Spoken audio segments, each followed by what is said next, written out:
Mmm, Mbak Anggi, izinkan saya cerita 2 hal ya. Yang pertama saya mau bilang dulu soal, undang-undang perampasan aset. Jadi sebenarnya ini sudah lama sekali.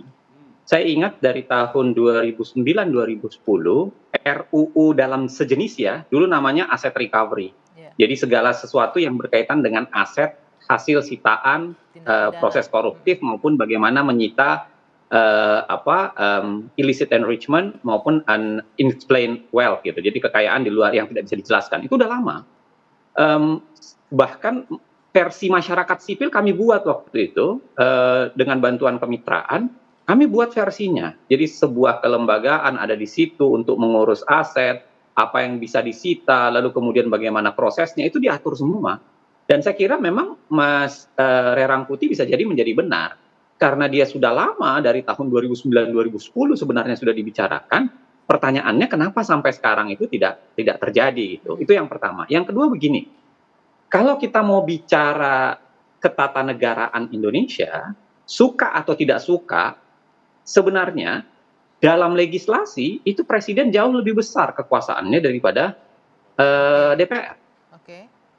Anda bisa baca disertasinya Saldi Isra. Disertasi Saldi Isra itulah yang menjelaskan bahwa pasca amandemen sebenarnya presiden itu kewenangan legislasinya lebih besar dibanding DPR. Walaupun Undang-Undang Dasar menggeser kewenangan pembentukan undang-undang dari pemerintah ke DPR.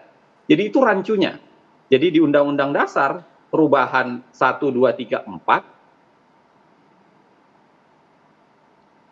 Ya, Mas Uceng, wah, ya terputus. Sayang sekali terputus ya. Ini yang saya tangkap, ini presiden mempunyai kekuasaan lebih dalam legislasi pasca amandemen. Coba ya, coba ya. Dia ikut membahas, ya, ikut menyetujui.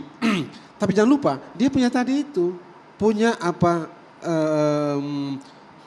veto, bukan veto, punya kewenangan menerbitkan perpu. Begitu loh.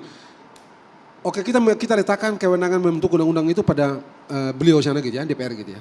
Tapi di undang-undang dasar, tanpa presiden tidak bisa dibahas. Oke. Harus dibahas bersama, sudah dibahas bersama, presiden mundur dalam pembahasan tidak bisa dibahas juga. Jadi ini Begitu agak-agak, jadi apa gitu? kalau saya bilang agak ironis ya ketika pejabat negara bilang korupsi harus segera diberantas, tapi instrumen hukumnya pun agak setengah-setengah hati dalam membangunnya. Enggak, ini ada soal lain gitu ya. Kalau saya gitu, kalau kita mau real gitu, ini soal apa, keterampilan bermain politik. Keterampilan bermain politik. Usai jeda kita akan lanjutkan soal ini. Akankah mungkin kemudian direalisasikan untuk RUU perampasan aset? Usai jeda kita lanjutkan di Dua Sisi.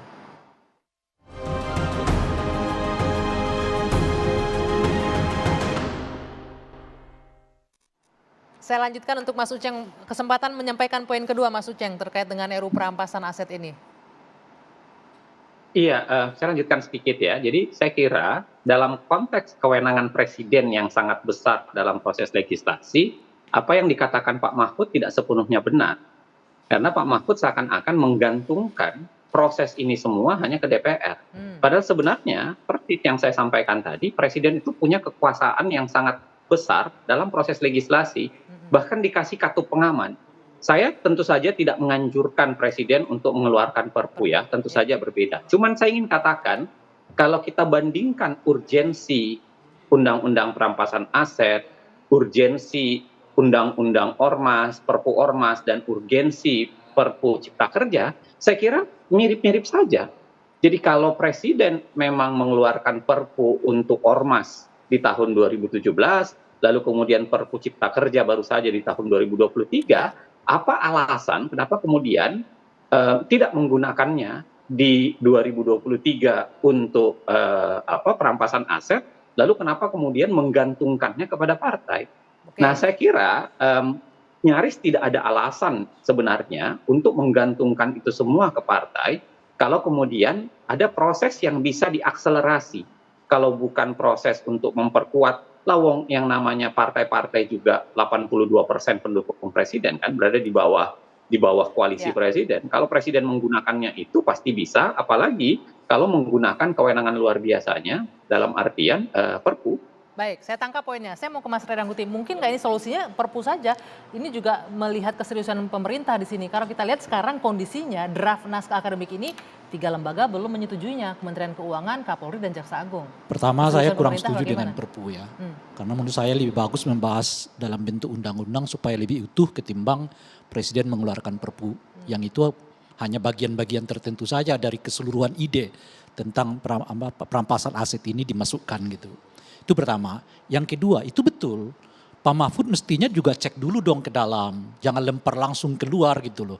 Buat keributan seolah-olah di dalam nggak ada masalah. Karena Dalamnya kan pemerintah ya, itu sendiri. maksud saya. Nah. Itu karena di dalam pemerintah sendiri. Karena sebagaimana disebut di beberapa tempat, setidaknya seperti yang Anda sebutkan tadi, ada 3 kok lembaga di institusi pemerintah yang belum tanda tangan naskah ini gitu ya. Kepolisian, kejaksaan, dan juga bahkan Menteri Keuangan gitu. Lalu kalau 3 lembaga ini tidak tanda tangan pada draft, ya nggak mungkin dong dibahas oleh DPR juga. Artinya Dan bukan salah DPR lah sepenuhnya. itu gitu yang saya mau katakan. Jadi Pak Mahfud jangan juga cepat lempar persoalannya ada di luar, tapi juga tidak mengkoreksi seperti apa sebetulnya kejadiannya di bawah, di dalam gitu. Termasuk misalnya soal apakah Pak Presiden tidak melakukan lobby politik keras.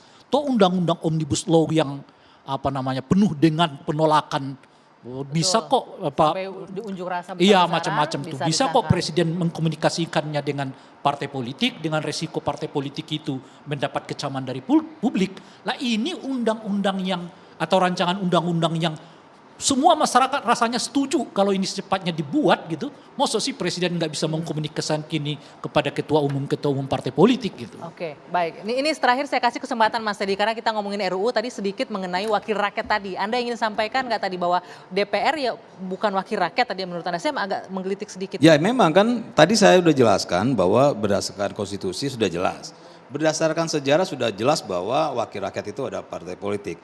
Dan di fraksi pun, di DPR pun fraksi namanya fraksi partai politik ya. Nah dan keputusan RUU itu menjadi undang-undang pun kita sudah lihat sama-sama itu fraksi semuanya. Nah terakhir mau kami sampaikan bahwa ini adalah sebenarnya pendidikan politik bagi masyarakat, baik bagi calegnya maupun bagi pemilih. Ketika nanti mau menjadi caleg, maka dia lihat arah partai dulu, sesuai nggak dengan dirinya. Begitupun pemilih, ketika akan memilih caleg, dia harus melihat arah partainya dulu. Kalau arah partainya ke kiri, calegnya bilang ke kanan itu udah pasti bohong. Oke. Ya, jadi ini sebagai pendidikan politik bahwa mau tidak mau, suka tidak suka, bahwa wakil rakyat itu adalah partai politik. Bukan anggota dewannya ya? Bukan. Saya rasa Presiden mesti cermat gitu ya dalam menangani masalah ini. Oke. Agar tidak menimbulkan kegaduhan baru setelah undang-undang itu jadi dan segala macam itu ya. Oke. Cermat betul mengenali soal ini. Baik, kalau memang itu untuk kepentingan rakyat, kenapa tidak mengambil jurus-jurus yang langsung meletakkan prioritas rakyat di atas segalanya begitu ya. Baik, terima kasih Bapak-Bapak sudah hadir malam hari ini, juga Mas Uceng yang sudah bergabung melalui virtual. Selamat malam, terima kasih semuanya. Saya Dwi Anggia undur diri, kita lanjutkan Dua Sisi Pekan depan. Sampai jumpa.